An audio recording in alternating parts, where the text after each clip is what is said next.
მამების დრო. მამების დრო. მოიც. რა გინდა? ბიჭო, რაგბის თემაზე ხო უნდა ჩავწეროთ და რა გინდა? მე რა საკითხი ჰიმნი მაინც იმღერა. ჩვენი. მიდი ჩართე.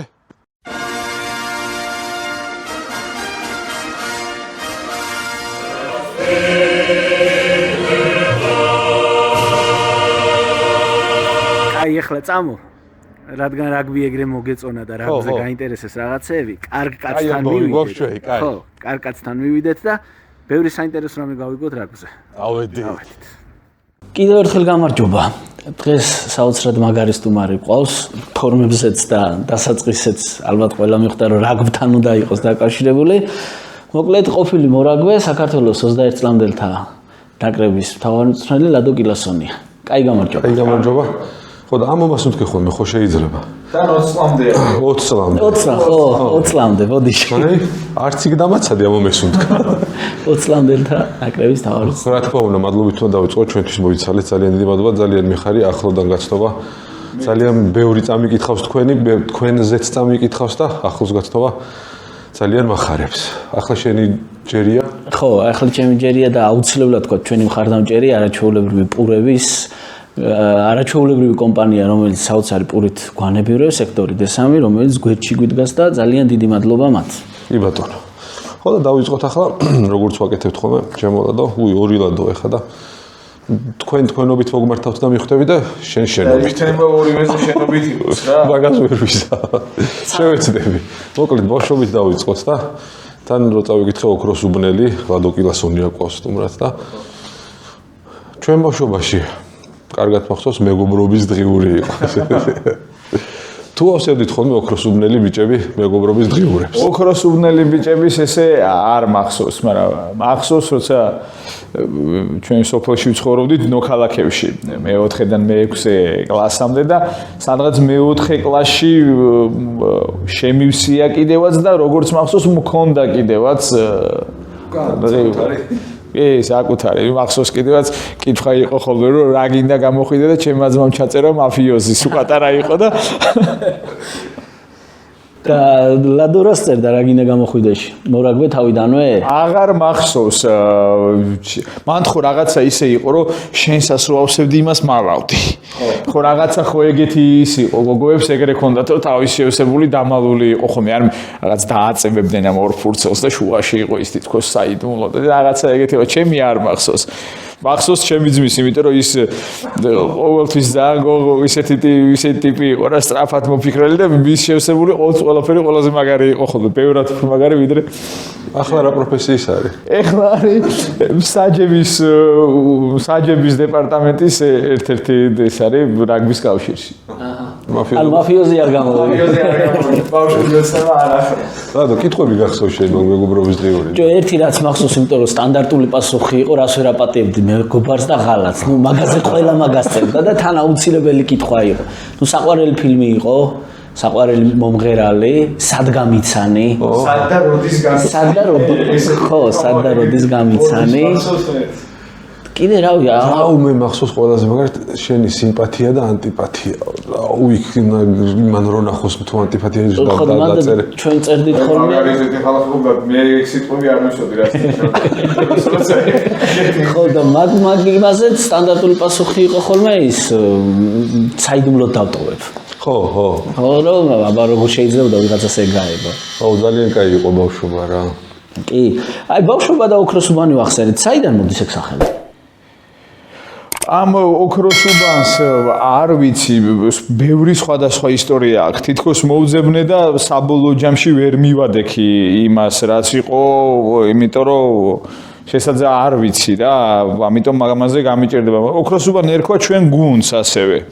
როდესაც საერთოდ მამას რა ქონდა ხოლმე რა, რომ სადაც ფეხს დადგავდა, ყველგან ცდილობდა რომ რაგბის გუნდი გაეკეთებინა, იმიტომ რომ სულ მახსოვს მაგის ნათქვამი და პატარა რო ხარ ხო ან ახალგაზრდაც რო ხარ ვერ ხვდები რა, აი ის რას ამბობს, როგორ ამბობს და სულ ამბობდა რომ რაც არ უნდა კარგად გავზარდო, მე ჩემი შვილი თუ გარემო ცუდია, გარე დგავა და გაფუჭდება. ამიტომ ის სადაც ფეხს დადგამდა, ყველგან ცდილობდა რომ გაეკეთებინა რაგბის გუნდი და პირველი ესეთი ჩვენი სოფლის გუნდს ნოქალაქების გუნდს ერქვა ჯიხა, იმიტომ რომ ის ციხესიმაგრე რაც არის ჯიხას ეძახდნენ და ძალიან მაგარი სახელია და თბილისში უკვე რომ გადმოვედით სადღაც მე-7 კლასში გადავდივარ მე და ჩემი ძმა მე-6-ში უკვე მზად დაგხვდა აქ ოქროსუბანი ბადრი ბოხუა ლევან თაფლაძე იყვნენ გუნდის მცველები და მთელი ჩემი საძმაკაცო ბავშვობის ყველა უკვე რაგბის თამაშობდა და ეგეთი ვისის იყო რა და ამიტომ ჩემი ესე სარაგბო ისიც ჯიხა და მე ოქროსუბანია რომელიც ახლა დღეს აღარ არსებობს რა ესე რა ანუ პატარაობიდანვე ბუნებრივია ხა დავით კილასონიას შვილი თავიდანვე რაგბით იყავი გატაცებული თავიდანვე რაგბით ვიყავ მე-4 კლასში ვითამაშე მე მგონი პირველად თუ არ ვცდები რა და იმის მერე თამაშობდი ხოლმე სკოლაში ჩვენთ სურამში არის რაგბის კულტურა ძალიან ნაკლებად იყო ხო და ერთადერთი არ ქონდა მიდი თქვილად ხო ერთადერთი ჩემი მეზობლის სიძე რეზო ჯაფარაშვილი მორაგბე იყო ის რომ მოდიოდა ხოლმე ჩემი მეზობელი და ეზოში რამდენჯერმე გვითამაშია თორე როგორც ასეთი ბურთით ნამდვილი რაგბის ბურთით იმას ქონდა თორე როგორც ასეთი რაგბის არ თამაშობდი მაგრამ უყურებდი აი ხა მაგალითად ჩვენთან როგორ იყო ხოლმე ხა მაშინ რაგბი საერთოდ მაშინ ეს ხო ჩვენმა ბორჯღალოსნებმა გაჭრეს და მე ესეთი უყურე დღეს იმდენმა იცის მაშინ ეს არავინ ჩვენი ქუჩა თეოდორ ემღლის ქუჩა იყო ამოვარდნა იმიტომ რომ მაშინ ეხა თბილისში ამდენი მანქანა არ არის ჩემ ბავშვობაში უკვე ბევრია მაგრამ ამდენი არ არის ეხა 97 16 18 და ჩვენ ქუჩაზე სულ თამაშობდით ხოლმე რაგბის ეზოც ხონდა თუ არ ვცდები 4 აღარ მახსოვს მაგრამ მიხატული იყო აგურის წითელ კედელზე იყო მიხატული რაგბის კარი და უცნაური თამაში იყო იმიტომ რომ თამაშობდით ესე და ნებისმიერ წამს შეგეძლო მობრუნებულიყავი და აი აქეთ დაგერტყა არ ეკნი რა და მაგაში იყო ყველაზე მაგარი ჩემი ძმაკაცი და ეხა არმიის მთავარი მწვრთნელი ლაშა ბაირამაშვილი ძალიან კაი მორაგბე თვითონაც და რომ მიბრუნდებოდა ვიცოდით რომ ეს სამხულას დააჯენს ეგრევე და სულ თამაშობდით ხოლმე რა რაგბის ბურთი სულ იყო ეგ უცნაური ის იყო იმიტომ რომ ყველა ფეხბურთს თამაშობდა მაგდროს ჩვენი აი ეს ქუჩა თამაშობდა ძალიან ფეხბურთსაც თამაშობდით მაგრამ ძალიან ხშირად თამაშობდით რაგბის. ჩვენ ეგეთი უცნაური ბავშვობაში კალათბურთის ის ქონდა, რა ქვია, ჩასაგდები. ესე თამაშობდი და ბადე იქ იყო და იქით რაგბის რომ მაგარი ბავშვობა ქონდა 90-იანებში. ხო, ნუ თავარიო თამაშობდით. ხო, და ეს ოქროსუბნის და სახელი რა მოუჩხრიკეთ, ორი ვერსია ვნახეთ მე მგონი. ერთი იყო რომ ვიღაც ავტორიტეტი იყო ოქროვა და ოქროსთან მივდივართ და რაღაცა მაგიტო და მეორე იყო იუველირების დასახლება თუ რაღაცა იყო. ხო, პირველი ესე ოქრომჭედლების და იმის დასახლება. აი არ ვიცი, მეც ვეძებე და ვერ მივედი იქამდე და თუ ვინმე ხა დაწერს ამ კომენტარებში იმას ამ ისტორიას ძალიან გაგვეხარდება, მე ძალიან გამეხარდება. ლადო, მამა იყო დავით კილასონია, ჩემი მეუღლის მამა და ლადოს მამა ერთად თამაშობდნენ რაგბს და იმისგან ვიცი რომ მეუღლის მამის სახელი და გვარი. კი, გოგის უთიაშვილი. და გოგისგან ვიცი რომ დათოსნაირი მორაგბე ერთეული თუ ყოფილა საქართველოს შეიძლება არც არავინ და სამწუხაროა რომ ის კადრები, ვიდეო კადრები არ არსებობს იმ თაობის რაგბის. იყო დათო კილასონია საქართველოს ბორჯღალოსთან და პირველი მწვრთნელი. ზიმბაბვეს ნაკრებთან დათომ გაიყვანა გუნდი. რომ არა მამას მორაგბეობა, რამდენად დაინტერესდებოდი რაგბით? არ ვიცი, იცი, მარტო მამა ხო არ არის, დედა ჩემი რუსიკო ქიქოძე ლიტერატურის ძალიან მაგარი მოყვარული არის და მთელი ბავშვობა ვიკითხავდა და სულ იყო ეხლა სულ მე სამი მუშკეტერი და მაუგლი და ეგეთი რაღაცები სულ დედის ხმით მახსოვს რა აი ამ წიგნს რამდენი დავინახავ ხოლმე სულ რაღაცა ის ავამიტივდება და სოფელია, ღამეა, გარეთსივა, იქ ფეჩი თბება, ღუმელი თბება. არა, მიშო იტყვის ახლა რომ ეგ ფეჩია, ღუმელი არ არის. თბება ოთახი და დედის ხმით ჩამესმის ხოლმე ძალიან ბევრი მწერლის რაღაცა ის და ამიტომ შესაძლებელია სხვა იმით წავსულიყავით, მაგრამ ნუ ეხლა ეგ ისეთი რამეა რა, მამა რაგბისტი იყო, თან მამა ძალიან როგორი ის იყო, იცი? ყველაფერს უყურებდა. აი, ყველანაირი სპორტის უყურება შეეძლო. უყურებდა აი კერლინგსაც კი უყურებდა იმას. და სუის იყო ხოლმე რა და თან ყველაფერს თამაშობდა მაგრად. კარტიდან დაწყებული, ფეხბურთი, კალათბურთი, ხელბურთი, ყველაფერს მაგრად თამაშობდა. ეგ ისე ამიტომ შეიძლება სხვა სპორტი ყოფილიყო. საერთოდ ეგეთი ტიპი იყო რა, აი სპორტულად ძალიან ნიჭიერი რა ყველაფერში. მაგარია. იცი ამიტომ გთხოვ მოყურებელი მიჩვეულია ცოტა უცნაურის გამოგვდის ხოლმე რომ დგებით, იმიტომ რომ არ აქვს ოპერატორი და ერთი თან კადრ შეხედე მე ამასობაში კითხვას კაი შეხედავ. იდი თან სწავსი კითხვა. წინდა რატო გაუვარე? აუ უკრინა ვიწროა.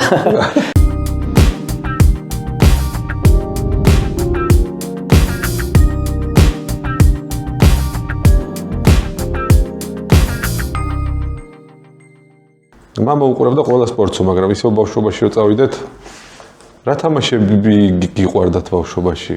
ან წრეში ბურთი, ოვალურ ბურთზე როდის გაცვალეთ? ბავშვობის თამაშები მინდა გავიხსენოთ მოკლედ. ბავშვობის თამაშები. წრეში ბურთი, ერთი რა ვთქვი, ფეხბურთი რა თქმა უნდა. ხა უნდა კარგად გავიხსენო რა. იმიტომ რომ სოფელში როცა ვიყავით, იქ ხა თამაშების ძალიან დიდი უზარმაზარი ეზო, დაბურული ტყით და მეტი რა უნდა, ხო? ბავშვს ხმალაობა, ახუჭობანა, შვილდისრებიც გავაკეთეთ იმის ბლაგვის ჰქონდა, ის არის დაბოლოება რა თქმა უნდა. ანუ საფრთხეებაზე მაგრამ ძირითადად მაინც იყო თუ სპორტული მას შევეხებით, ძირითადად მაინც უფრო რაგბი ყოველთვის. დანარჩენი ეხა ახუჭობანა ეგეთ რა როგორც ყველა დაჭერობანაში ალბათ ვერ გიჭერდნენ. მე არასოდეს არ ვიყავი სწრაფი და პირიქით სულ მიჭერდნენ. სულ მიჭერდნენ. ო არა, გული მწყდება ხოლმე ჩემი ბავშვობის დროს ეზოდან ისვა და ის დაგასტუკე და ის ვიცოდით ეხა რუსულად მომოდით რა უყო 90-იანები პაჟარ თუ არ შეგეშვა. ხო არა, მაგრამ ეხლა დავფიქრდი ხანძარი რო ეთქო ვიღაცას ვერ მივხვდებოდით რა იყო. გამარჯვებულ ვარწიო გამოდი და ეხლა ეგეთი ხმები ეზოდან არ არის ხოლმე ცოტა გული მწყდება რა. ან თუ ცოტა ის ჩვენ მე და ჩემი უღლე ცხოვრობთ მახათასთაზე სვაინცუბანი უნდა გაიარა ხოლმე და სვაინცუბანის ზევით ვარდება ფეხბურთს და იმას მაინც უფრო მეტად თამაშობენ რა ბავშვები, მაგრამ აი ეგ ხმები კაი. არა და ჩვენ ბავშვობაში რეალურად სტადიონები არ იყო, მაგრამ თამაშობდით. ახლა სტადიონებია და ნაკლებად. ყველგან სტადიონი იყო, სადაც ორ აგურს დადებდი და აბა. ეგრე კი. ორი აგური და სტადიკარები დახატე მართლა და ეგ არის. ისე მე მამისკენ წავა ისე როცა უკვე რაგბის თამაში დაიწყე რამდენად კაცრი იყო მამა როგორც მწვრთნელი ჩემ მიმართ იყო კაცრი საკმაოდ და ამას მიზეზებიც ჰქონდა იმიტომ რომ მე თვითონ ძალიან ისეთი ცუდი ხასიათის ის ვიყავი რა ჭიჭყინა მოთამაშე ვიყავი ძალიან. რა პოზიციაზე თამაშობ? 9-ს თამაშობდი და 10-ს თამაშობდი პატარაობაში რა, როცა თამაშობდი. ეს და ძალიან და ჩემს მიმართ სამართლიანად მკაცრი იყო. ისე ვერ იტყვი რომ ძალიან მკაცრი იყო, მაგრამ თავისებური ის ქონა. მამა ძალიან კარგი იყო შეტევის პირველ ფაზაში, ან ტაქტიკური ხედვა ქონდა ძალიან კარგი და ღია თამაშის დამფასებელი იყო, შეტევის დამფასებელი იყო. ნაკლები ყურადღება ქონდა ნაკლებად, ანუ აქცევდა ყურადღებას ფიზიკურ ამაში არ იყო ფიზიკური მომზადება, სირბილი ესეთი რაღაცები, აი პასი, სად როგორ უნდა შეუტიო, ვინსად გაამწვავოს, იმიტომ რომ იდეები, რომლებსაც ამბობდა მაშინ მახსოვს თანამედროვე რაგბია. თანამედროვე რაგბია აბსოლუტურად. როგორ რაღაცას იძახდა, ნახე. მოდი, დავარტყათ შერკინებით, კიდე დავარტყათ შერკინებით, მთელი ჩვენი ხაზი წამოვიყვანოთ მეორე მხარეს და ბურთი მოვაბრუნოთ მეორე მხარეს. ჩვენი სწრაფი მოთამაშეები, ხო, იმათი ნელი მოთამაშეების წინააღმდეგ აღმოჩნდებიან და ეხლა ეს ნომრებით და იმით გაუმართავი იყო, მაგრამ აი რამდენი წელი გავიდა, ხო? რაც ეს ამას ამბობდა და სულ მახსოვს 3 დარტყმა მოbrunება, 2 დარტყმა დღესაც ამას თამაშობს ყველა. დღესაც ეგ არის რომ შექმნა შეტევისთვის კარგი არათანაბარი სიტუაცია რომ იქ იყოს შეიძლება ვერ შექმნა მეტობა, მაგრამ სივრცეში დატოვო თქვა ჩენი 15 იმათ პირველი ნომრის წინააღმდეგ და დღეს არის ხოლმე დაარტყავენ მოაბრუნებენ, დაარტყავენ მოაბრუნებენ. ეგეთი რაღაცები ქონდა ძალიან მაგარი. ძალიან საინტერესოა. მეც დავსვამ ახლა მართალია ვერ ვარკვევი სპორტში დიდად, მაგრამ სპორტულ კითხვას უფრო მაინც სხვადასხვა და მამას ეხება. 4-ჯერ გახდით ევროპის ჩემპიონი 2005 წელს როგორც მოთამაშე და 11, 13 და 14 წლებში როგორც მწვრთნელი. მამის დამოკიდებულება როგორ იყო ხოლმე როცა თამაშობდით? დამოკიდებულება რა ხო არ რჩევებია ჭუბი თუ იცოდა ის რა გააკეთე რა უფრო როცა მწვრთნელი გავხდი მე როგორც მოთამაშეზე ნაკლებ თითქმის არის რაღაცა ვარჯიშზე შეგისწორებდა და ის მაგრამ ესე არ ქონდა მით უმეტეს ახლა ახალგაზრდულ ნაკრებში სხვა მწვრთნელებთან როცა ვიყავი არ არსებობს რომ ან ჯერ მაშინ სად არის ესე რითი დაგირეკავს თან ის მაგრამ არ არსებობს რომ სხვა მწვრთნელის იმაში ჩარეულიყო საერთოდ როგორი მამას რა ქონდა რაღაცნაირად შინაგანად ხდებოდა რომ ძალიან ცოტანი ვართ მაშინ კიდე უფრო ცოტანი ვიყავით როგორც ერიც ცოტანი ვართ და როგორც ყველა კაცი სათვალავზეა აკამორჩილაძეს რო ბოსო სიმონ მეფეზე იწუზე იმან იცოდა ყველა კაცი სათვალავზე და თუ ტყვე უნდა გაეგზავნა ან სხვას გზავნი და ან ვიღაცა სხვა ერის იმიტომ რომ ყველა რაღაცნაირი ეს შეგრძნება ქონდა რა და ამიტომ არ არსებ მე მისგან არ მახსოვს რომ სხვა რაგბისტზე ცუდი ეთქვა ეგეთი რამე უბრალოდ არ მომისმენია რა რომ აი ვინმეზე სხვა ან მწვრთნელზე ან მოთამაშეზე რამე ცუდი ეთქვა ხო და ამიტომ როგორც მოთამაშეს მით უმეტეს თუ სხვასთან ვიყავი არ ერეო და არანაირად როგორც ახლა მის გუნდში როცა ვთამაშობდი და როცა ჩემი მწვრთნელი იყო რაღაცას გეტყოდა ახლა აქ ესე იქ ესე ან გაჩერდი მაგნეს თუ ზედმეტი მომივიდო და მაგდებდა ხოლმე მოედნიდან იმავე წამს ესეთი იყო ხოლმე ძირითადად აი როცა მწვრთნელი გავხდი მე უფრო ვის იყო მაგდროს არის მაგდროს უკვე თვითონ ნელ-ნელა აღარ ვცნობს და იმდენად ენატრებოდა შეიძლება რა რომ აი აუტზე ქონდა სულ ის რომ აუტი იმდენი ვარიაცია არსებობს რომ სულ უნდა მოიგო თითქმის 100%-ს მიუახლოვო ეხლა დღეს წავედით და ისევ მანდარი ხო 100 უკვე ძალიან რთულია სამხრეთ აფრიკაც კი ხან 95 ხან იმას იყოს მაგრამ შერკინება რომ არც ერთი შენი არ უნდა წააგო ანუ ეგეთი ისინი ქონდა ხოლმე და მაგაზე იყო თავისი ის ხოლმე რა და რაგბის და სპორტის მიღმა თუ მეცადინეობდით ერთად სახლში როგორი იყო მამა თულთევაში მე ვერ ვსწავლობდი მათემატიკას ერანაირად რა მე-4-დან მე-6 კლასამდე ნოქალაქებში ყავდა ძალიან მაგარი მასწავლებელი ლიანა ბაღათური აი რას ნიშნავს მაგარი მასწავლებელი და მაგარი მწვავე გასწავლიდა რაც არ უნდა, ვინც არ უნდა, ყოფილიყავი, მაინც გასწავლით. მახსოვს რომ მე-4-დან მე-6 კლასამდე მათემატიკა ვიცოდი რა. ჩამოვედი თბილისში, აქ მე თან ახლა სოფლის სკოლაში 12 კაცი, 12 ბავშვი კლასში არავინ არ გამოგეპარება, თვითონ მართლა კარგად იცოდა და კარგი პედაგოგი იყო და აი ბავშვებთან ურთიერთობა ძალიან ისე შეეძლო და მოკლედ გვასწავლა მე ნამდვილად მასწავლა. ჩამოვედი თბილისში 40 კაცი კლასში 24 წივილი კი იქ ვეღარ ვისწავლე მე თვითონ იქაც კარგი მასწავლებლები იყვნენ აღარ მახსოვს ესე უკვე იქაური მასწავლებლების სახელი და ის მაგრამ აქ ვეღარ ვისწავლე. ეხლა როგორი იყო მე თქვათ დაიბარებდნენ დედაჩემსთან ეუბნებოდნენ რომ აზრი არ აქვს ან სიას რომ ამოიკითხა რომ ვარს თუ ვიტყოდი ორიან უნდა დაეწერათ მათემატიკაში შეტრიც მით უმეტეს აი გეომეტრია დღესაც ხო აი დღემდე მიჭირს ხოლმე რომ აი ალფადან და კოტანგესიდან ციფრი როგორ უნდა გამოვიდეს ბოლოში სულ ეხლა შეიძლება რაღაცა ისეთი ვთქვი რა მათემატიკოსებს გაეცინოთ რომ რაღაცა ის მაგრამ ნუ ვერ ვისწავლე დაიბარებდნენ ხოლმე და ჩემს და ბავშვი ანუ ეტყოდნენ რომ აზრი არა აქ რა საერთოდ ვერ სწავლობს ამას მოვიდოდა და ჩემი ზამარბილად ეტყოდა ხოლმე დათო მათემატიკაში ბავშვი ჩამორჩება და ჩვენი სახლი ხო თეოდორ ემუელზე იტალიური ეზო ადრე სამი ოჯახი ცხოვრობდა სამ ოთახში ამ კარი იყო დატანებული იმაში რა ქვია კედელში ეხლა ეს გინდა ამოაშენე გინდა და ფარღალალარი და გესმის გვერდიდან როგორ მესხობა მაჩემს ქონდა ფიზიკა მათემატიკა პომაროვი დამთავრებული როგორ მე ფიზიკა აი ამას რო გავიგებდი ვაიმე მეთქი უნდა შემოსულიყო დამსტარიყავით ერთად და 15 წუთში თუმცნელობაში არ ეშლებოდა ნერვები, აქ მოეშლებოდა ნერვები და ახეთქებდა რაღაცას, მეტყო დებილი ხარ და გავარდებოდა.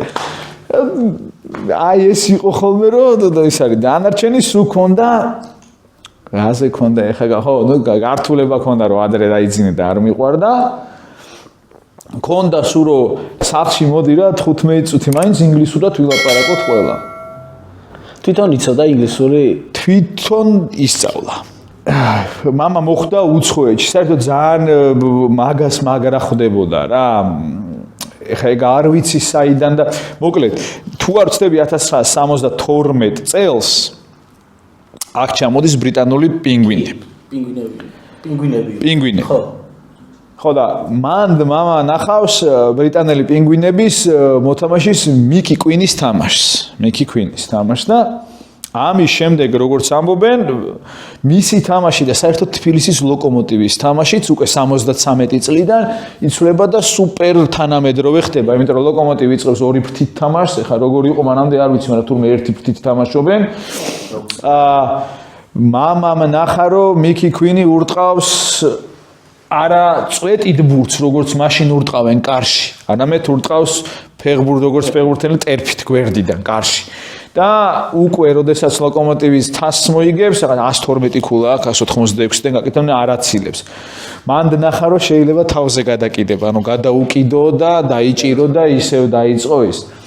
როგორც მე მიყვებოდა მან ნახა ასევე დაქნება. აი რომ დაუქნევ და პას და რომ აღარ მიცემ რა და საბჭოთა კავშირის ნაკრებში გავაკეთეო ამ პოლონეთის ან რუმინეთის წინააღმდეგო რა და ერთი იმათი მსველი წავიდა და 6 ჩემი გუნდელიო და ცდება მითხრა რომ მეორე ტაიმში აღარ გააკეთო რა. ანუ ბევრი ესეთი რამე და ვფიქრობ რომ რაღაცნაირად რა მაშინ ეხლა ხო ახლა იქიდან მოდის პროგრესი დღესაც იქიდან მოდის პროგრესი ხო და არა იქიდან საიდანაც გვეუნებიან ეხლა ხო და ამიტომ სულ კონდა ისწავლა თვითონ დედა ახლა ინგლისური სპეციალისტი იყო და მამი და ჩემიც. ამიტომ მაინც რაღაცა შეხება ამენასთან, მაგრამ მე თვითონ ისწავლა და ძალიან მოკლედ ხვდებოდა რამდენად მნიშვნელოვანია რომ იმ ენაზე ილაპარაკო, რომელზეც სარაგბო განათლება ხელმისაწვდომია და უფრო მეტია. და აი ამ უცხოელებთან ურთიერთობა და ის ძალიან უყვარდა და ყოველთვის ძალიან აინტერესებდა რა. სხვათა შორის ბატონი დათოს დამსახურება საქართველოს რაგბის კავშირის აღიარება აირბიში. ხო, ძალიან დიდი როლი აქვს დათო კილასონიას მოკლედ ქართული რაგბისთვის. რა მაგარია რო ერკვევ ეგეთ რაღაცეებში, მაგრამ წარმოუდგენელია რო არ ერკვევოდე და ლადოს ვეტყვი, წესით ალბათ გაუხარდება, არ ვიცი. სულ მალე უნდა გამოვიდეს, ლადომ წიგნი გაამზადა, თუ დაწერა თუ გააკეთა როგორ უნდა. უფრო ამბები მოვკრიბე. რაგბის ამბებზე გამოდის წიგნი ლადოს ავტორობით ძალიან მალე. იცი რომელი ჩაგეჭრები. რა ჩამეჭრები მე უნდა ვთქვა, მე მაქვს მაგის ექსკლუზივი. რაგბის ამბებზე მოკლედ თანსაკითხავი სერია აქვს ერთ-ერთ გამოცემას და იქ იქნება ლადოს ავტორობით. მე მქონდა ბედნიერება და ვიცი უკვე რაც წერია და ძალიან საინტერესო რაგბზე არის მოკლედ დასაწყისიდან დღემდე მე მგონი რაც საინტერესო რაც მომხდარა, კარგი რაც მომხდარა და კი 80 ამბავი რაგბი ეგეთი ანუ 80 წუთის ხო ბევრად მე ხო ანუ 80 წუთი რადგან არის რაგბში არის 80 ამბავი გაცილებით მეტი შეიძლებოდა მაგრამ ნუ წიგნის ფორმატი ახლა მაინც უფრო მეც ვერ მოგცემდა საშუალებას და რა არტანუჩს რო აქვს თანსაკითხავი სერია ხო და შენთან მოხს ასეთი კითხვა ჩემოლადო ყველაზე მეტად ერთ-ერთ რომელ ამბავს გამოარჩევ იმ შენ წიგნში ძალიან ბევრი საინტერესო ამბავია მე ჯერა და ვიცი ხო მე მაგალითად ძალიან მიყვარს რაგბი და ძალიან მიხარია ის ამბავი რომ ჰიმნების შესრულება არც ერთ სპორტში არ ხდებოდა თურმე მანამდე და ბრიტანელში რო ქონდა ზელანდიას ტურნე კი ბატონო ის ცნობილი ტურნე რო იყო იქ იმღერეს ბრიტანელებმა და იმდენად მოეწონათ უკვე ზელანდიელებსაც სხვათა შორის მაშინ ჰაკა-ჰადაჰა იყო ჩანასახი იყო და სხვა სპორტის სხვა სახეობებსაც ისეთ მოეწონათ რომ იდენტობის მაჩვენებელი იყო რა და ნელ-ნელა დაიწყეს ფეხბურთში, კალათბურთში და ყველა სპორტში რაგბმა დაუდო ჰიმნების სიმღერას სათავე. არ ვიცოდი ეგ და მაგარი ის არის რა. ძალიან საინტერესო. მე სულ მეგონა ხოლმე ჩვენი ბრწყინვა იმე პირველი მერცხელი ნანომჭედლიძის ფილმიდან აი იქ რო დგებიან და ჩვენების სიმღერას რო იწყებენ, იმიტომ რომ ისინი იმღერებენ ძალიან ეგეთი აპაულა ხო ის არის ბრწყინვალე ალბათ სპორტზე რაც მინახავს აი რაც მინახავს მე ფილმები მაგ ფილმთან კი არც ქართული არც უცხოური სხვათა შორის მაგრამ ის არის ძალიან მაგარი რაგბზეა თან მორგან ფრიმენი და მე ეს სხვა არა ეს სხვა უბრალოდ ის თვითონ ისტორიაც მაგრამ დაუმორჩილებელი ქვია თუ არ ვწდები ქართულად მოდი ჰოლივუდი იქით იყოს და უმერთმა ხელი მოუმართოს ზუსტად ის თქვა ეხლა უნებურად ლადომ რაც მინდოდა რომ პირველად გამოგვეცა და მამების დროში ლადო შენ კი გითხარი და ქართული ფილმი ახსენე ეხლა სანამ აქ მოვიდოდით ჩავერთე რატომღაც ისა ნეილონის ნაძვის ხედა აი ალბათ ერთ-ერთი ყველაზე მაგარი ფილმია, მით უმეტეს რომ რეზუესაძის რეჟისორი რეზუესაძე იყო. ქართულ ფილმებს როდის უყურეთ ბოლოს ლად? ქართულ ფილმს და ხო. კითხვას რომ დაასრულებ, კაი ფაქტი უნდა გითხრა ნეილონის ნაძვის ხეზე. ხო. მოკლედ მინდა ქართული ფილმები გაიხსენოთ, ხუთი საყვარელი ქართული ფილმი მინდა მითხრათ. და ბოლოს რომელ ფილმს უყურეთ კი? პირველი რომელსაც უყურებ ყოველ წელს. თუში მეცხვარ. რა მაგარი, მე გარ მინახავს დიდი. ხო, აი ეს არის შენი სამშობლო. ყოველ წელს უყურებ ეს ფილმი მე ამიხსნა და მაჩვენა დედამ და ჩემი და ჩემი ძმის საყვარელი ფილმი. ახლა რა უნდა კიდე მე და ჩემს სულს ძალიან გვიყვარს დიდი მწვანებელი. აუ და მე რა პოპოჩაშვილი ძალიან და ნახე და ძალიან და ჩემი ძალიან დიდი პატივისცემა ბატონ მერავს აი უკარგესი და უმაგრესი კაცია. ეხლა უნდა წავიდე ხო რა თქმა უნდა აქ არ არსებობს რომ არ ვთქვა რაც ვთქვით უკვე რა ეს არის პირველი მერცხელი და ეს არის ფეოლა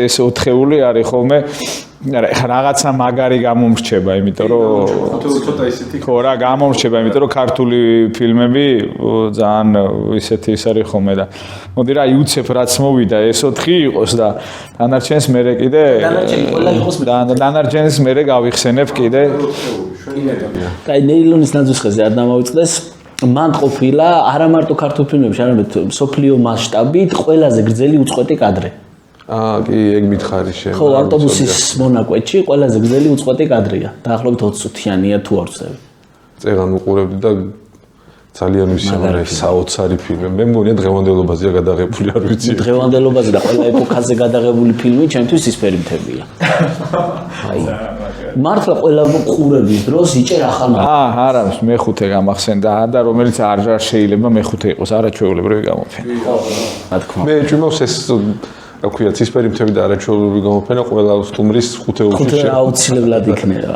აუცილებლად იქნება ისეთი ის თუმცა ახლა მახსოვს ბავშვობაში ძალიან მიყვარდა და დღესაც ძალიან შეიძლება არ შეერეკილები ძალიან ბევრია რა მოკლედ ჩვენი იქიდან ძალიან ბევრია ხოლმე გიორგობისთვის პასტორალი ძალიან მაგარი აუ რა ბედნიერება რომ ასეთი მაგარი ფილმები გვაქვს ქართულად და მთავარი ის რა მოვსიცილად რაღაცა მუღამი რომ ეხლა ფილმები ხო ახსენე და ერთი მაყურებელი მაინც რომ დაასრულებს ჩვენ ყურებას დაждდეს და არ ვიცი ან ნეილონის ნაძვის ხე ჩართოს ან შერეკილები ჩართოს და აი როგორი სიამოვნებს ხო წარმოვიდგინე აი თუში მეცხვარი არ მინახავს ძალიან დიდი ხანია და ბავშვებთან ეხოთ და უყურო ყოველ წელს და ჩემი ძმას აქვს რა ქვია საყვარელი ისე მე მაგას ვერ იმას ვიზავ როცა ვისარქე პლატოოს ურავლი ღიღინით რო ჩამოდის რა და რომ გაუბრაზდება ის თავარის და შენო რა თბრაზობ რომ მით შენ იმაზე წოვათაზე არ მღერიო და ან მანო რაღაც ის სიმღერა ეგ არის ჩემი ძმის საყვარელი ის და სულ ღიღინებს ხოლმე რა მაგ იმას და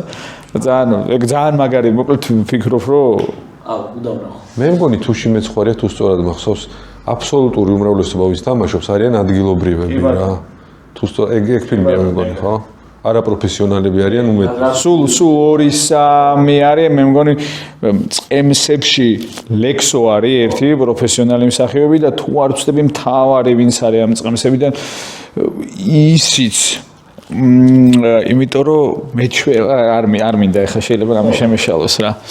დაუბრუნდები ჩვენ თემას და რა მინდა კითხო იცი?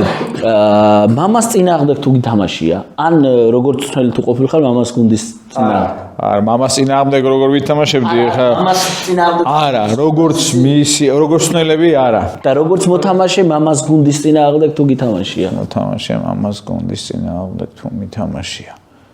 არ იყო მაშინ უკვე мама მაგ გუნდის მე ახალგაზრდა ნაკრებში თამაშობდი და ვეთამაშეთ თესეუს ერთხელ ლოკომოტივის მეორე სტადიონზე, მაგრამ არ გითამაშია. არა. ისე საინტერესო იქნებოდა. ალბათ. ეგ ხა როგორც მსნელების მხრივ კიდევ უფრო საინტერესო იქნებოდა. მსნელების ჯახი მამაში საუ ძალიან მაგარი იქნებოდა. ეგ ძალიან ის იქნებოდა, მაგრამ მე როცა ესე მსნელობა დავიწყე, მამას უკვე პროფესიული მსნელობა როგორც ესე ვთქვა, უკვე დამთავრებული ქონდა. მე დავიწყე ერთას 11-ში თუ არ ვწდებიან 12-ში. შეიძლება რაღაც სპორტული კითხვებიც დავსვა. ვიცით ბუნებრივია, მაგრამ მაყურებელს მაინც რომ შევახსენოთ სწორი როგორ არის რეგბი თუ რაგბი თუ რაგბისტი თუ მორაგბე და ის ვიპოვე რომ თბილისის რეგბის სექცია ყოფილა ადრე რომელიც რაგბის კავშირი. სწორი ფორმა არის რაგბი, სწორი ფორმა არის მორაგბე, როგორც ამობენ, თუმცა ძველი თაობის ხალხი როგორ უნდა მიხვდე, რომ ძველი გულშემატკივარია ის სიტყვის რეგბის. თუ ეგ თქვა და ასაკიანი კაცი უნდა იცოდე, რომ იმიტომ რომ ეგრე შემოვიდა ჩვენთან, მაგრამ არის სწორი არის რაგბი და მორაგბე. მე სულ რეგბის ხმარობ ხოლმე, რაგბის და ეგრევე მომდის ჩვენი ძალიან მაგარი რაგბისტის და ჩვენი ძალიან მაგარი სარაგბო ჟურნალისტის ზალ გიგნეიშვილის შვილის ნიკო გიგნეიშვილის მესიჯი იმავე წამს რომ ადამიანს მორაგბე ზალ გიგნეიშვილს ჩვენ გადაცემას რო უყურებს მოგწერთ დარწმუნებული ვარ ზალ გიგნეიშვილს თვლი რომ იყო ქართული რაგბის 16 აყაიშვილი ну ალიკო რო არ ყოფილიყო ქართულ რაგბს არ ექნებოდა სტატისტიკა არ იარსებებდა ქართული სარაგბო ტერმინი სხვათა შორის წიგში ერთ-ერთი თავი მაგაზეც ქართულ ტერმინებზეც არის და მაგარი არის ეგ უნდა აი ეგ არის იმიტომ რომ ეგეთი ხალხი არ ჩანს ხოლმე იმაში და 8 წელი მათი არის მართლა ფასდაუდებელი ესე ხო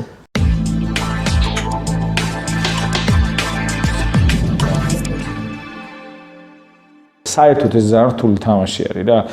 მაგიტომ ვფიქრობ, რომ ჩვენ ძალიან ბევრი უნდა მივმუშაოთ ამ თამაშის მარტივად ასახსნელად რა. აი მარტივად აუხსნათ მაყურებელს გულშემატკივარს ეს თამაში. თუ ოდესმე რომ ექნება აუცილებლად გავაკეთებ YouTube არხს რაგბი მარტივად ან ტაქტიკა გულშემატკივარს. ძალიან მაგარი იქნება. ძალიან მაგარი იქნება. სადაც შევეცდები რომ მარტივად ისეთ ვიდეოებით აუხსნათ, თუმცა ძალიან ბევრი კარგი ესეთი ის არის. ნიკა ამაშუკელს აქვს ძალიან კარგი ვლოგი. ამაშუკელს აქვს კარგი, ძალიან კარგი ესეთი კონტაქტ კოუჩ, ან ბევრნი არიან რა იმაზე YouTube-ზე, ვინც ხსნის აი სად უტევენ, როგორ უტევენ, რატო უკეთებენ. კი ის უფრო ტაქტიკური დეტალებია, მაგრამ ისაც აინტერესებს თუ თქვა ამ იმას გამოიწერს, შეიძლება რაღაცა უკეთესი ცოდნა კონდეს რა ბევრად. მე ძალიან ბევრი რამე ვისწავლე და სულ ვსწავლობ, ეგეთი აი უკან ეს დაახლოებით ხვდები აწერია სახელები.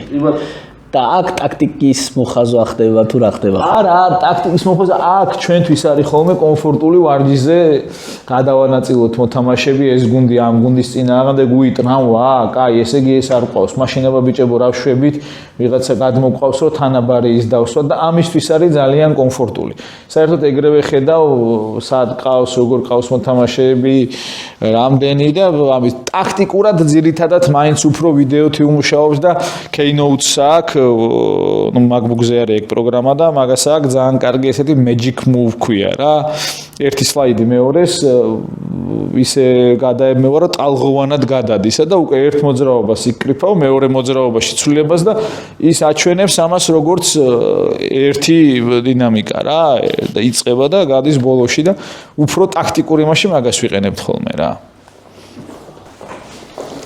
კიდე თუ არა სპორტული მინდოდა დამესვა და ქიოლოგი სპორტული კითხვა დასვიშე ეს გამონათქვამი მომეწონა და გამახსენდა რომ ვიცოდი მაგრამ დაუწყებული მქონდა ხულიგნური თამაში რომელსაც ჯენტლმენები თამაშობენ და ეხლა ცოტა სხვანაირი კითხვა გამოვა კარგად ვიცით ბევრმა მშობლებმა მით უმეტესად ცეკვის მასწავლებლები არიან ზედმეტად მკაცრები აი ზედმეტად მკაცრები და მომავალ ჯენტლმენებსაც ასეთი სიმკაცრით ზრდით სამწნელობაში არის ერთი ისეთი რამე რა არ უნდა ითამაშო. როგორიც ხარ, ისეთი უნდა იყო. ეს მაინც დიდი დროის ძალიან დიდ ნაწილს ატარებთ ერთად. გინდა თუ არა ხა გასვლა გარეთ შეგიძლიათ მაგ ყველაფერი, მაგრამ დახურული სარი სფერო, ასე ვთქვათ, ანუ სასტუმროში ხარ, მოედანზე ხარ, იქ ვერ ითამაშებ შენ, რომ ზედმეტად ესეთი ხარ, რაც გულიდან მოდის ის არის.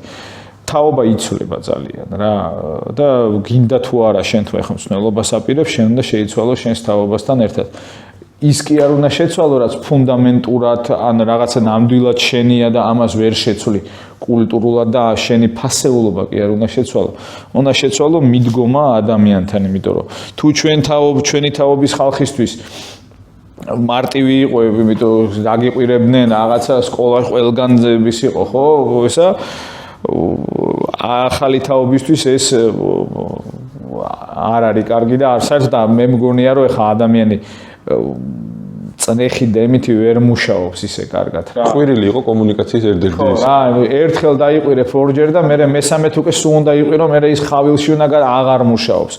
მით უმეტეს ეს ძალიან რთული თამაშია და ჩვენი როგორც სამწვრთნელო გუნდის ამაში ძალიან გამიმართლა, იმიტომ რომ ძალიან მაგარ მწვრთნელებთან მუშაობს ու მოცების სტაფი სულ ცდილობთ რომ ეს არის რთული თამაში და აი მაქსიმალურად მოთამაშეებს გაუმარტივოთ და ვცადოთ რომ წნეხის გარეშე ითამაშონ. შეცდომა პრობლემა არ არის, შეცდომა არის საფეხური, რომელზეც ვაბიჯებთ და ავდივართ შემდეგზე. პრობლემა არის ერთადერთი რამე, თუ სულ ერთ და იგივე საფეხურს ვტკეპნით, ან მე ვერ ვხსნი, ესე იგი რაღაცას, ან უნდა დავამთავროთ ის, მაგრამ კაცრი შეიძლება იყოს მხოლოდ გარკვეულ შემთხვევებში რა თუ ადამიანი ბოლომდე არ ცდილობს და თუ უბრალოდ დისციპლინას არ ღვევს თუ ადამიანი ბოლომდე ცდილობს და ეშლება ეს ძალიან მაგარი დასაწყისია და ასეთ კაცს მხოლოდ გვერდში დგომა ჭირდება რა დისციპლინისთვის ყვირილი და სიმკაცრე არ არის მოკლედ აუცილებელი არა თვით მაგალითი უნდა შენ არ უნდა დააგვიანო რასაც შენ ითხოვ იმას შენ თვითონ უნდა აკეთებდე ეხლა შენ შეიძლება ითხოვდე რომ ბიჭებო აბა ერთად რაღაცა ის და არავისთან კონტაქტი არ ქონდეს ესე იგი ერთობას უკვე ხორაში ფურცელზე გიწერია რაღაცა და ის თუ არ გაცოცხლდა ის თუ ცხოვრებაში არ გადაიდა ის თუ არ მოვიდა მოქმედებაში ანაირი სიტყვა თქვი ხო ეს მედია ენა ხო ყველაში გადაჟონავს იმენა მოახდინეს გასროლა მოახდინეს მამა თუ იყო მკაცრი, გარდა იმისა, როცა მათემატიკას არ სწავლობდა. მართლა იქ ნერვები ეშლება. არა, არ იყო. არა. აი ასე რომ თქვა რაღაც რჩევებს, დარიგებებს ზოგადად ცხოვრებისეულს ვამბობ, არა კონკრეტულ რაგბზე.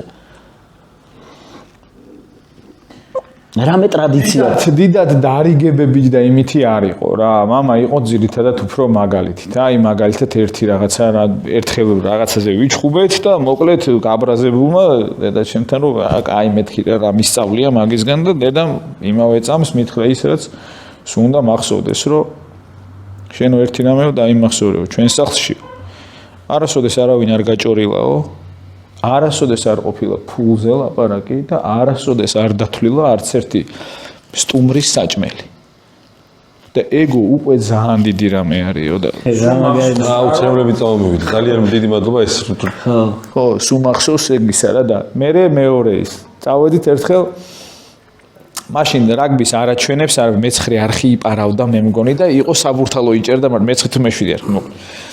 ხო და იქ უყურებდით ზერაგბის და ეს ზერაგბი ახლა ისეთი რამეა რომ ეს ხალხი ამ ნახე პირველად თაუთაუნი ბაკარო გამოჩნდა და ნუ ეს ხალხი ახლა შენი ვარსკვლავები არიან რა შენი რაღაცა ის და გავიგეთ რომ საქართველოში ჩამოვიდა ამ ზერაგბის მაისურები და წავედით რომ ვთხოვეთ რომ წაგვიყვანე და მახსოვს 50 ლარი ღირს მაისური მივედი და არა ვართ მარტო ისე მოხდა რომ ისე მოუწია გავლა რომ მე ვარ ჩემი ძმა არის თუ ვარსტები ორი ჩემი მეგობარი არის კიდე რა ბავშვობის რა ხო და ეხლა ჩვენ ავიღეთ მაიკა ესენიც უყურე მამამ აბა ამათაცო იმავე წამს და ფული არ ქონდა მაგდენი ხო 200 ლარი მაშინ და მახსოვს რაც უთხრა რომ ამასო ერთად დამაცალე და მოგიტანა და ხა იცნობდნენ ახლა ვისაც მაისური ჩამოხონდა მამას ეგ მახსოვს სულ რომ აი ჩემი ძმაკაცი იხსენებს ხოლმე ლაშა თაუბერიძე სულ რომ გვეუბნებოდაო რომ ქუჩაში რატო გახართ ამოდით ჩვენთან იყავით სახლში და სახლის სუსავსე იყო ხალხით არ იკეტებოდა კარი რა არასოდეს და ეხა დიდი ესე დამრიგებლური იმით ვერ ვიხსენებ რაღაცებს მაგრამ აი ესეთი რაღაცებით იყო თვითონ მაგალითი რა ისურებზე მტკივნეული თემაა ჩემთვის თუ გახსოვს შარშან ამ დროს წავედით მედალა და ოჯახებით და შურებით მიუნხენში და იქ ბაიერნის სტადიონზე მივიყვანე ბიჭები რა თქმა უნდა ჩემი შურები და 75 евро ღირ და ერთი მაისური ხო და ვერ უყიდე არა 75 მაგას რა დამოვიწყებს ერთი მაისური და 75 евро ვერ უყიდე და დღემდე მე მახსოვს ცუდად თორე ისინი ბურთი უყიდე და იმას აკრეს გადაიტანეს ბურთზე მაგრამ იმათთან არ გამოვიდა ის მერე მოგცეთ საწუხარო. თქვენს ნაწერებს თუ კითხულობდა და როგორ შეფასებებს აკეთებდა? კი, კითხულობდა. ბოლოს თვითონაც წერდა. მართლა? Facebook-ზე ქონდა თავისი ძალიან ისეთი მოკლე და გონება מחლური და კაი გახსენებები რა, რაღაცებს გაიხსენებდა ხოლმე და ჩემსაც კითხულობდა, კი, ბოლოსკენ განსაკუთრებით, უფრო კი, სარაგბოსაც ოცავ წერდი. კი, კითხულობდა და როგორც მოწონდა ხოლმე, მაგრამ არ იცოდა ესე დიდათ რომ აუ და ეს, მაგრამ ვიცი რომ მოწონდა და ერთი-ორჯერ უთქვამს კიდევაც. კითხულობდა. ისე აი მაგთაობის ლოკომოტივის მორაგბეებს რატო არავის არ გახსენებია რომ თქვა მემუარების ტიპის ლოკომოტივზე დაეწერა, იმიტომ რომ 70-იან წლების ლოკომოტივის ამბები ფაქტობრივად ლელოში დაწერილი ამბებია მარტო.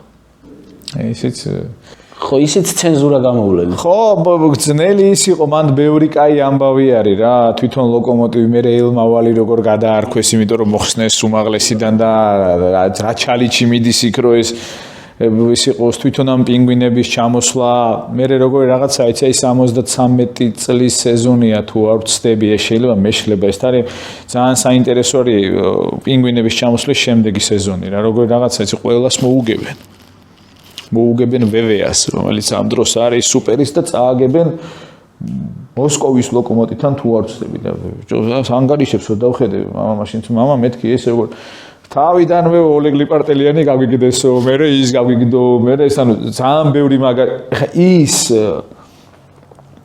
საერთოდ ის დრო და ის პერიოდი აი ეს რაგბი რო პროფესიული არ არის, მაგრამ როგორც საბჭოთა კავშირში თითქოს ჩუმად პროფესიულია თუ არ არის, ძალიან საინტერესოა და სავსე არის აი ძალიან მაგარი ისტორიები და ხა მაგას არ ვიცი, ალბი მედი მაქვს რომ იქნება მე დაწერს.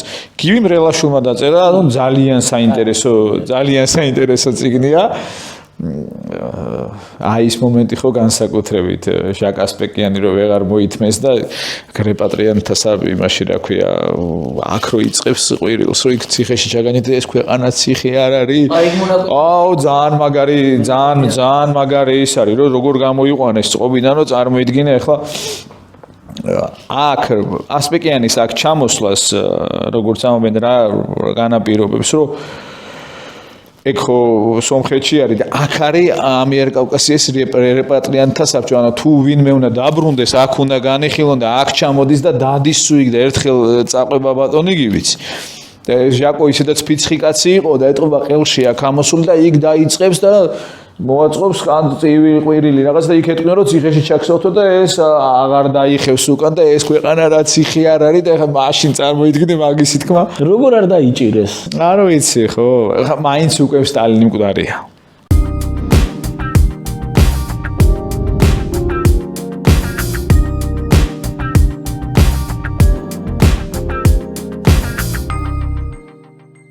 ძალიან ბევრი მშობელი თვითონ ცდილობს რომ არ მიიყვანოს რაგბზე ბავშვი, იმიტომ რომ უყურებს და ხო ეშინია უყურებს და აუ დაეჯახება რაღაცას თქეს არა და სტატისტიკურად ფეხბურთი ბევრად ტრამვიანია ვიდრე რაგბი. როგორ აუხსნათ მშობლებს რომ რატომ უნდა ვატაროთ ბავშვი რაგბზე? პირველი რაც ალბათ მშობელს უნდა ხეძნელია ჩემი მხრიდან ხო მაგისი თქმა რა საერთოდ ადამიანს უნდა ვთქვა რომ პირველი უნდა მოусმინოს თავის შვილს რა უნდა ბავშვს რა არის მისი ოცნება რა შეიძლება უზარმაზარი იყოს ძალიან ღონიერი დიდი ბუთქუნა და მისი სენაკში ვნახე ესეთი ყვარაცხელი ესმა იგი დადის ფეხბურთზე რაც ბავშვის ოცნება იმაზე უნდა იაროს მე თუ რაღაცას მოინდომებს სხვა იქიდან უნდა წამოვიდეს სხვა რამეზე უნდა ან უნდა იაროს ორივეზე იმიტომ რომ ნიჭიერი ხალხი ცნობის მოყვარეა ბავშვი ყველა ნიჭიერია ყველანი ვართ ძალიან როცა პატარები ვართ ცნობის მოყვარები ესეც გვაინტერესებს ის საერთოდ გვაინტერესებს როგორ ხდება როგორ მოქმედებს ყველაფერი ახალია ხო ეს მერეა რო გონია რომ ყველაფერი ვისწავლეთ და არაფერი რო აღარ ვიცით ხო და ამიტომ ატარონ რაც აინტერესებს აი იმაზე. ეხლა თუ ბავშვი რაგბის გადაწყვიტავს რატო? კონტაქტური სპორტები. კონტაქტური გუნდური სპორტები. ყველა სპორტი ძალიან მიყვარს, არავის ისე არ მომბა. სხვანაირად კრავს ურთიერთობას გუნდში და ერთმანეთში. იმიტომ რომ აი სუის არის ხოლმე რა რაგბიში ხო შენ უნდა მოერიო რა შენში ის რა მოდის უზარმაზარი ბურთით და უნდა შეხვიდე და ბოჭვა გააკეთო ეს ძალიან მაგარი არის საკუთარი თავის გამოცდაც არის ის არის მაგრამ ამას იქით იცი რომ შენ თუ გაგიცუდდა ვიღაცა არის შენი გუნდელი ვინც შენ მაგივრად საქმეს გააკეთებს ან შენთან ერთად შემოვა და შემოასკდება იმას და არ გაიწევა და ეს ძალიან მაგარი ის არის მე კულტურულად ხო რაგბი ძალიან მაგარი არის და მდიდარია თავის დაუწერელი წესებით არასოდეს ფეხი არ უნდა დაარტყა, დაგდებულ კაცს არ უნდა დაარტყა, ყოველთვის გამარჯვებულმა და დამარცხებულს კორიდორი უნდა მოუწყოს. ეგ არის საოცარი წესი. ხო? ანუ იმდენ ისეთ რაღაცას გასწავლის, რაც ითამაშებ რაგბის თუ არ ითამაშებ რაგბის ცხოვრებაში გამოგადგება. გასწავლის რომ აი მართლა მაღალ დონეზე თუ წახვალ გასწავლის იმას, რასაც ამბობდა ვან გოგი მხატვრობაზე, რომ მხატვრობა არის მუდამ ეძიებდე და ვერასოდეს პოულობდე ბოლომდე. რომ რაც არ უნდა მაგარი გახდე, ეს არის რაღაცა ზღვაში წვეთი და შენ ვერასოდეს შენ საქმეში ბოლომდე ვერ ისწავლი ყველაფერს, რის გამოც სხვასაც ძალიან სხვის საქმეს, აი როცა სხვა პროფესიონალს ელაპარაკები თქვათ ისტორიკოს დაელაპარაკები, იქ არ უნდა დაუწყო, რომ შენ ორი წიგნი გაქვს წაკითხული და ავტობუსის მძღოლისგან ან ქიმიის მასწავლებლისგან რაღაცა მოისმინე ისტორიაზე და ამის მტკიცება, რომ ეს ანუ ამას პროფესიული სპორტი და ისიც ასწავლის, რაგბი ძალიან დიდარი არის ამეთი და ვფიქრობ, რომ საინტერესოა ძალიან რა და ეხლა რა მაგას რაც შეეხება ღმერთმა ყველა დაიფაროს, მაგრამ ამისგან ხო ამისგან და იმისგან ესე არსად არავინ არ არის დაზღვეული, ხო? ჩემი ემოცია შეიძლება რაგბის მიმართ რომ ვთქვა. რატომ ელოდები ჩემი? რო ამ სპორტში რაღაცა სიბრუნე არ დავახეთქო მეთქი და არა, რატომ მიყვარს მე პირადად რაგბი? ის მანქანებზე რო გამოჩნდა, კარგა ხნის წინ რომ რაგბი ჩვენი თამაშია. სამწუხაროდ იყო პერიოდი, რომ საფეხბურთო ნაკრებისგან სულ წაგებას ვნახულობდით, სულ და არასოდეს აღარ მივდიოდი ხოლმე სტადიონზე, არასოდეს და რაგბმა დაგვიბრუნა მოგების განცდა და ის ჟინი დაგვიბრუნა, რომ შეიძლება მოიგო და იმიტომ გახდა მე რაგბი ჩვენი თამაში და ყველასთან მე ჩემნაირების მეც კი რომ მიყვარს და მეც რომ ხო, ბევრი სტადიონს დადიოდა იმისთვის, რომ მოგებით მიიღო სიამოვნება და აბსოლუტურად გარდა იმისა, რომ ლელო იყო ხუთქულიანი და იმის იქით არ იცოდნენ. კი და ჩხუბი განსაკუთრებით რუსეთის ნაკრებთან თუ ჩხუბი ატყდებოდა და მთელი სტადიონი ეგ ხო გარდა მტეხი ის იყო, რომ რუსეთის ნაკრებს სუგებდით რა და ეხლა და მაშინ წარმოედგინე მე მახსოვს დინამო რო გაიტენა 12 ვითამაშეთ მე ეგ თამაში ეგ არის რუსეთის ნაკრებთან სულ აქ 95 წელს და ერთი აი ის ფრეზე სავსე დინამო ეგეთი რამე არ მენახა არც მანამდე არც ეხლა რაგბიზე ნამდვილად აღარ მინახავს და გავიხედეთ და მაგარი ის იყო რა ხო სასიამოვნო იყო შენ ტერს რო უგებ მიუხედავად იმისა, რომ გაცილებით დაბალი დონის გუნდი იყო რუსეთი და ახლა მით უმეტეს უარესად დაბალი დონის, ტერს რო უგებ ყველგან სასიამოვნოა მტრის მოგება და მე მაგალითად ძალიან დიდ სიამოვნებას ვიღებდი და თან მარტო ეროვნული კი არა, ასაკობრივებიც რო არაკლებდნენ. ასაკობრივებიც არაკლებდნენ მაგ იმას. ხო, იქაც ასაკობრივებშიც მე მგონი ერთი წაგება გვაქვს სულ მთელ ჩვენი ისტორიაში. თუ არ მე მარტო ერთი ვიცი. და მე მახსოვს შალვას თიაშვილი ჩემი ოჯახის წევრია და შალვასგან ვიცი ითამაშა ის თამაში კრასნოიარსკში რო ათამაშეს იმ დონის ყინვა იყო რომ სათადარიგო სკამზე რო ისხდნენ ბუცები მიეყინა ასფალტზე ხო იმედი ქონდათ რომ ამ ყინვაში მაინც ვერ მოვიგებდით მაგრამ მოვიგეთ და ჩხუბი ატყდა და ჩხუბშიც მოვიგეთ მაგარი ჩხუბი ატყდა და იქაც მოვიგეთ თქვენ კითხვის დასვას აპირებთ ფაქტებულო? კითხვის დასვას ვაპირებ, წიგნი კითხე, მამა თუ კითხულობ, მორაგბები თუ თქვენი აი ახსაზრდელები თუ კითხულობენ ლადო კილასონიას წიგნს? არ ვიცი, არასოდეს არ ვინტერესდები, ხო არ ვეკითხები რა მაგ იმას, იმიტომ რომ რაღაცნაირად არ ვგზნობ რა მაგ იმაში. თავს ანუ მე უხერხულება რომ ესე რაღაცებს კითხულობენ ხოლმე წინა წელს აი ბიბლუს ქონდა ძალიან კაი საჩუქი მოვიდნენ და ძალიან ბევრი წიგნები მოგვიტანეს და დაგვირიგეს და აირჩიეს რაღაცა მაგრამ ეხა ჩემ წიგნზე ესე ძალიან მომერიდება რომ ვიღაცას მით უმეტესი ჩემ რაღაცა მოთამაშეს რომ ეგ აი მე ვეტყვი რომ აუცილებლად წაიგითხონ ძალიან მაგარი წიგნები აქვს და განსაკუთრებით ვისიამოვნე ფანტომასის კვალდაკვალ მოგწერე კიდეც Facebook-ზე აი ხო ძალიან დიდი ფანტაზია, მაგრამ აი იმდენად სასიამოვნო ფანტაზია და იმდენად სასიამოვნო წასაკითხი იყო. თან ძალიან კარგი იუმორით. აი მაგრად ვისიამოვნე, წამოღებული მაქვს და მე ავტოგრაფი და ნუ გახსოვს უნივერსიტეტში იყო ეგრე რომ ის ლექტორი რო იტყოდა რა ჩემი წიგნი უნდა შეიძინა.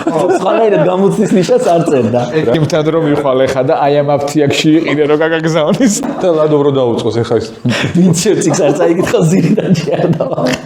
ეგრე არ ხდება. მე სამწუხაროდ წიგნები არ ვიცი და გამოვასწორებ მაგამას, მაგრამ გუშინ ვისიამოვნე ბლოგებით. ისიც 2011 წლის და რატო დაანებეთ თავი მაგამ. არ დამინებებია, რაღაც ეგრე გამოვიდა. მოკლედ ეგ ბლოგები იყო 2011 წელს. ცხელი შოკოლადი იყო მაშინ ეგეთ ძალიან კაი ჟურნალი. ცხელმა შოკოლადმა მთხოვა რომ რაღაცა ბლოგი დამეწერა მსოფლიო თასისთვის და იმის მერე ეხას Facebook-ზე არის მაქვს ლადო კილასონია სპორტული და ლიტერატურული ზღაპრები ქვია თუ არ ვსწრები და იქ ტვირთავ ხოლმე როცა რაღაცა ის მექნება მაგრამ აი ბოლოს რაც იყო პოპ სპორტი ევროპოპისთან დავიწყე რაღაცების გამოქვეყნა და ძალიან მაგარი ხალხი ეგეთი მაგარი ხალხი არ შემხვედრია წერის ამბავში არსად რა ისე ყურადღებით და ისე მაგრად მაშებიან თავის ამბავს და აი ხა ბოლოს აი ეხლა გუშინ თუ გუშინ წინ დაიდო ძალიან მიყვარს ხოლმე კრივზეც წერა ხო და სპორტულ ზღაპრებშიც გაქვთ ხო სპორტულ ზღაპრებში ტომი მორისონზე არის ეხლა ბოლოს ტომი მორისონი იყო 90-იანი წლების თეთრი იმედი რა მოკლედ კრივის და თეთრ ტაისონსაც ეძახდნენ და ძალიან საინტერესო ისტორია რა ამ კაცის ცხოვრების მახსოვს ის ბავშვობაში ვნახე მისი ჩხუბი და ჩამრჩა რაღაცნაირად გონებაში და სულ მინდოდა მე ეხლა ავკრიფე რა არ როგორ თქვა არ გავჩერებულ ვარ მაგამ ბავშვი და ალბათ არც გავჩერდები უბრალოდ ისე ხშირად ვეღარ ვწერ როგორც წერდი რა არ მეწერება ერთი პირველი ნამდვილად და მეორეც ეხლა განწყობა საჭიროა ხო მეორეც ეხლა ის არის რომ სამსახური ზანაგე ყველა ეს ადამიანი ყურადღებას ითხოვს, დაგეგმას ითხოვს, იმას ითხოვს და იმ 2011 წლის ბლოგიდან ამოვწერე რა არ მიყვარსო ლადო წერს. შეიძლება რომ წავიკითხო? არ მიყვარს, ოდესაც დილით ადრე მაგვიძებენ, არ მიყვარს ბრაზილიური სერიალები და უგემურად გაკეთებული ხინკალი, არ მიყვარს პახმელია, გოლფი, რომელიც მართალია არასოდეს ვითაბაშია, მაგრამ იმდენად მოსაწყენი მეჩვენება, რომ უკვე არ მიყვარს და პოლიტიკოსები, როგორც ბულგაკოვი იტყო და მუდმივი ტყუილებისაგან ცხვირისკენ დაელმებული თვალებითო. ეს 2011 წელს არ უყვარდა ლადო კილასონიას და დაემატებოდა ახლა რაღაცეები კიდე. ხო, მაგაში კაი კი მაგაში შევცვალე რა, რაღაცეები მერე და მერე ციგნში შევიდა. მოკლედ ის არის რა, არ მიყვარს როცა უჭორავობ. არ მიყვარს როცა $50,000 საათი უკეთიათ.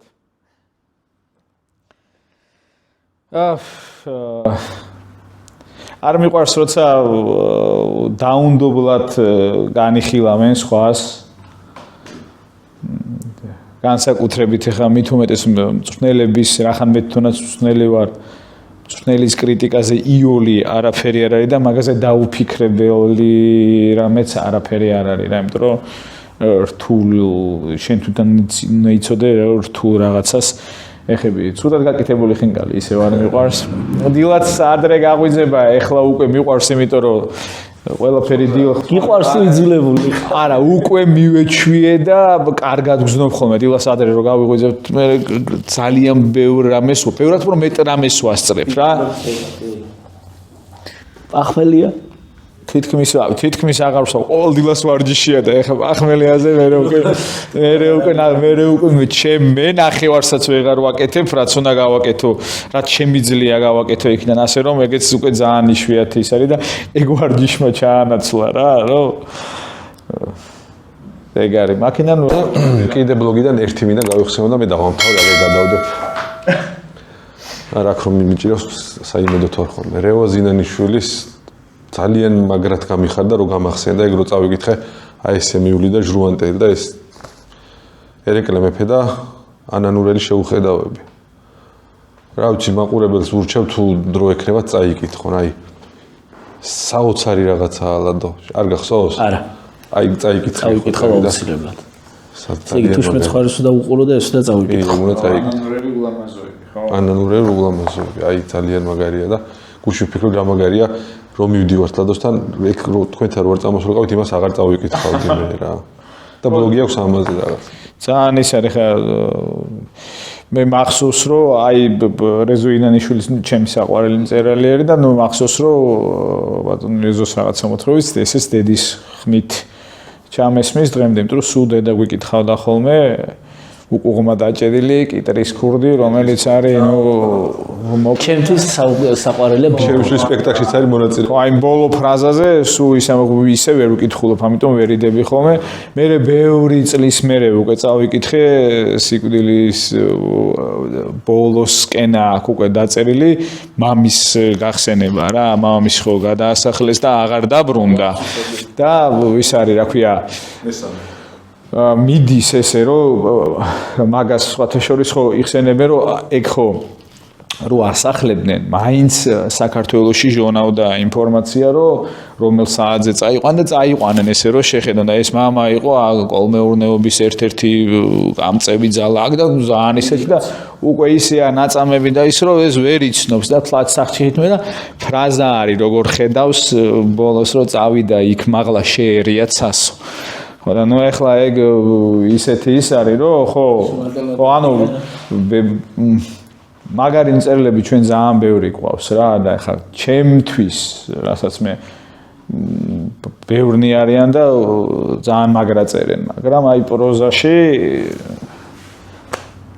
რეზო ინანიშვილი ჩემთვის პელეა ხო ეგრეა ყველაზე მარტივად ისე რომ თქვა პელეა აი ცოტა იქით გადასვლა გამომდის მაგრამ რადონის დიდი უნდა იყო ადამიანი რომ ყველა რაღაცაში წარმატებულ ადამიანს შენი სახელით თქვა რომ აი მაგარი მეცნიერების პელეა აჰო აი რადო წაიკითხა ანანურელებს დამძახებელთა რომ მიხვალ იქ თუ არიტი რომ აგერ ნახავ დამძახებელი ხო არ ხარო მაგრამ თვას როსვამს თუ დაიმახსოვრებ თუ არიტი რომ მაგომეზე რა რა მინდა კითხო იცი აი რაგბს რო მე-7 არხზე თუ მე-9 არხზე რო უყურებდი და ის ვარსკვლავები რაღაცა პერიოდის მერე ბევრს დარწმუნებული ვარ შეხვდი თუ ვიღაცებს შევხვდი ვიზეც დავწერე კაი ვიხსენო ვიზეც დავწერე თითქმის მე მგონი ვერავის მაგრამ ვიღაცებს ხო და აი რა განცდა როდესაც შენ კუმირს პირადად ხვდები მე ვიტყვი ჩემს განცდას მილანის გულშემატკივარი ვარ 92 წლიდან და ტელევიზორში ახლა ბარეზის რო უყურებდი მალდინს უყურებდი და მეთქი სტადიონზე მანახა ნეტად ხო და კალაძის გაცილების თამაშზე ჟურნალისტად ვიყავი და ისე მოხდა რომ მალდინთან სურათი გადავიღე დედას ვიცაორ ერთი თვე სრულ შოკში ვიყავი კიდე ვერ ვიმსვლაც დავხედავდი რომ ხო მართლა მოხდა მეთქი აი სრული შოკი მქონდა ოცნება ხო ისეთი რაღაცა არის შორიდან მე ეგ სურათის გადაღება კარგია მაგრამ აი თუ იცხოვრებ აი ეგ ხო საერთოდ მე იქ არის უკვე ჩვენ ყოფითი ჩვენ ხო ბავშვობის კუმირი წარმოგიდგენია რაღაცა მე იქ მოჩდება რომ არ არის რა ანუ ჩვეულებრივი ადამიანია ბევრ ამაში და ნუ ეგ ის არის ხოლმე ანუ მაგას ორი მხარე აქვს რა გააჩნია შენ როგორ უყურებ და რას უყურებ ვიღაცები მართლა კაი ხა ჩემი საყვარელი მოთამაშე არის სტივენ ლარკემი ავსტრალიის 10 ნომერი ლარკემს არასოდეს შევხვედრი ვარ არანაირი მაგრამ ვიცი რომ აი ჯენტლმენი და ძალიან ერთ უხამს სიტყვასო არ იტყვის და ყოველთვის ძალიან სდილობიანი და რაღაცა ეგეთი მათ ძალიან მომწონს ეს ისა როცა ეხა სამხრეთ აფრიკაში ვიღაცები ვინც დაე შევხვდი და ის სხვანაირი ხალხი იყო ეგრეა რა ოცნება ძალიან მაგარი არის მაგათ რომ ოცნებათ უნდა დარჩეს მე აი ეს სურათის გადახსაღებაც სხვა არის და მე ეხლა როცა ჩვეულებრივი ყოფით იმაში გაიცნობ იქ უნდა იცოდე რომ თლათ ისე ხედი მე რაღაცები იმსხვრევა რა ნუ ალბათ უნებრივიც არის აფრიკა ახსენე კარგა ხანს ცხოვრობდი აფრიკაში კი 9 თვე 2006 წელს რამე განსაკუთრებული ტრადიცია თუ აქვს მამაშვილობის ეგ დიდი ქვეყანა არის ძალიან რა უზარმაზარი და ამიტომ ეხლა ჩვენნაირად თლათ ერთი ის არ არის რომ სულ ჩამოდის მაგრამ კი, როგორ არა და ხეს მამაშვილური სიტყვა ჩამოაკითხავდნენ, ესენი შაბათ-კვირას სახლში ჩადიან, იქ ტრადიცია განსაკუთრებით ამ ბურების და ინგლისურენოვანი მოსახლეობის არის ბრაი, ანუ თავისი მწვადის შეწოდა, იქ ხა კიდე ხორცისნაირ სახეობა აფრიკაა და მაგას რა დალევს, ხო რომ შეხვიდოდი meat supplies ეძახიან რა, სუპერმარკეტში ნიანგის ხორციდან დაწყებული ყველაფერი იყო და ამიტომ ეხლა ეგის ჰქონდათ, ხო, ეს თავისი ისა აქვს, რომ აი ბრაი მაგათი მწვადი არის და აუცილებლად ეგეთი რაღაცები აქვს, მაგრამ ეხლა მე თვითონ აფრიკას უფრო ვიცნობ, აი ოდნავია ესეთი შეხებით რა. არ ვიცნობ შიგნიდან ძალიან ისე, იმიტომ რომ ესე მე ცალკე ვთქვათ აფრიკულ ოჯახში არ ცხოვრობდი. მე და ჩემი ძმა ცხოვრობდით საერთო საცხოვრებელში, როდესაც მამები მიდიოდდნენ. კი, ჩვენ თუნდაც ვიყავით სტუმრად სადღაც და ვნახეთ რომ სახლში ჩადის, სადაც მამა ხვდება ის, მაგრამ ის კაცი მაინც უფრო ცალკე ცხოვრობდა იქ და შვილები 400 კილომეტრში ვიყავით ჩვენ და მივდიოდით ხოლმე და ეს ის არის, რა თქმა უნდა, ის არის როგორ არ არის. სპეციფიურს ვერ ვიტყვი, მაგრამ ეხლა მამაშვილური სიტყვა, მამაშვილური. ერთი სპორტული კითხვა კიდევ უნდა დავსვა. 20 წლამდელთა ნაკრების მცველი ხარ და ფაქტობრივად ყოველ წელს თავიდან გიწევთ გუნდის შენება. რაც ჩემი აზრით ძალიან რთულია. როგორ ახერხებთ, რომ ყოველთვის გაქვთ ის შედეგი, რა შედეგით ჩვენ 20 წლამდელთა ნაკრებს აქვს ფანტასტიკური შედეგი. და იქვე დავამატებ ერთ კითხვას, რომ რა განცდა, როდესაც თქვენი აღსაზრდელი ეროვნულ ნაკრებში თამაშობს. ძალიან მაგარი, იმიტომ რომ ეგ ხო ჩვენი ქვეყნისთვის და საერთოდ რაგბისთვის თავარი ის არის და მე შენც რა აი სულ ოდნავი ის რო გაქვს რომ ამ მეც აი ამ ნიჩში მეც ამ წარმატებაში ამ რაღაცა კაი ამბავში ხო მეც ოდნავ მირევია რა ახელი ეგ ძალიან მაგარი განცდა არის და ეხა პირველი რაც არის რატო ყოველ წელს ყველაფერს როცა თავიდან იწყებ და როდესაც თქვათ აი ახლა მოვიდა ჩვენი ჯგუფი რომელიც უკვე წინასწარ ვიცოდით დათვლიდან და იცი რომ ჯგუფში ყავს ზელანდია, ირლანდია და მასპინძელი იტალია. უკვე ეგ გაიძულებს რომ იმუშავა მაქსიმალურად და მაქსიმუმზე და იმის იქით. იმიტომ რომ იცი რომ შენ ახლა ამ ქვეყნებს ვერც მოთამაშეებთან რაოდენობაში, ვერც მწვრთნელების ხარისხში, ვერც ჩემპიონატის ხარისხში ხო ვერც ეკონომიკურ იმაში, ვერც განათლების სისტემიდან მოსულ ემებში ვერ დაუდგები. ხა ჩვენთან მე არ ვიცი, საერთოდ არ ვიცნობ, მაგრამ ფიზკულტურის გაკვეთილი არსებობს იქ სკოლაში 10 სპორტს თამაშობენ. ზელანდიაში ნებისმიერ ესეთ ქვეყანაში, ხო? ხო და შენ იცი რომ ძალიან რთული რაღაცა იქნება წინ, ამიტომ ყველა მოთამაშიდან დაწყებული, მწვრთნელით დამთავრებული ესე დროს მუშაობს ხოლმე თავის შესაძლებლობებს იქით. რაც ყოველთვის კაი რამეა, საინტერესო რამეა და რთული რამეა რა. ეხლა ჩვენ მაგ ტურნირზე 12 გუნდიან 20 წლამდე მსოფლიო თასს გულისხმობ. არც ერთხელ გასავარდნი თამაში არ გვითამაშია. რაც ვფიქრობ, რომ რაღაცას ნამდვილად ამბობს რა და ბოლო-ბოლო წინა წელს კიდე ერთადერთი გუნდი ვართ, ვინც ინგლისს მოუგო თელ მსოფლიოში. და იტალიას რო ამწარებთ ხოლმე ძალიან სიამოვნებს. ეგ ჩვენი და მაგათი დაპირისპირება ხო რატომღაც ეგრე შეიფუთა რომ ჩვენ რა გასაყოფი რა გვაქვს რომ მაგრამ ეგრე ფუთავენ რომ გასაყოფი ჩვენ ორს გვაქვს რა. ხო რა თქმა უნდა მეშვიდე ერად ვართ და გრძნობენ. ო ნუ ეხა რატო არ შეიძლება რომ რა იყოს მაგრამ ეგ ეხა სხვის გადასაწყვეტი. იმედია გადაწყდება. ძალიან ასიამოვნები ვარ ჩემო მიშო. ძალიან ასიამოვნები ვარ და მინდა ძალიან დიდი მადლობა გითხრათ. ბევრი წარმატება გისურვოთ, იმიტომ რომ თქვენი წარმატება პირდაპირ აისახება ჩვენი ქვეყნისთვის კარგ შედეგზე და გამარჯვებაზე და მინდა რომ არა მარტო სამწუხარო კარიერაში, პირად ცხოვრებაშიც ძალიან ბევრი წარმატება მინდა გისურვოთ და ძალიან დიდი მადლობა მინდა ვთქვა კიდევ ერთხელ რომ გვიმასპინძლეთ და დრო გამოვიდა. პირიქით ძალიან დიდი მადლობა მოწვევისთვის და მადლობა მინდა ვთქვა პირველ რიგში გიждები ამ ჩვენ მამების დროზე ჩემო და გულწრფელობას რომ ვზრუნავ. უღრმესი მადლობა. მე პირადად ცრემლით წამოვიდა ჟუანტელმას და მე არა სიხარულის ისიც მქონდა და ყველაფრისთვის მადლობა. ძალიან დიდი მადლობა. მადლობა ჩვენ მხარდაჭერ სექტორ D3-ს არაჩვეულებრივ ყურებისთვის და მაყურებელს უთხრათ რომ გამოიწეროს ჩვენი არხი YouTube-ზე, TikTok-ზე, Instagram-ზე. ეს კიდეც გაკუნება უნდა მეტი ხო. მეტი არაფერი. და ჩვენ კიდე მაგით ძალიან დაგვეხმარებით. აბა დროებით. დიდი მადლობა.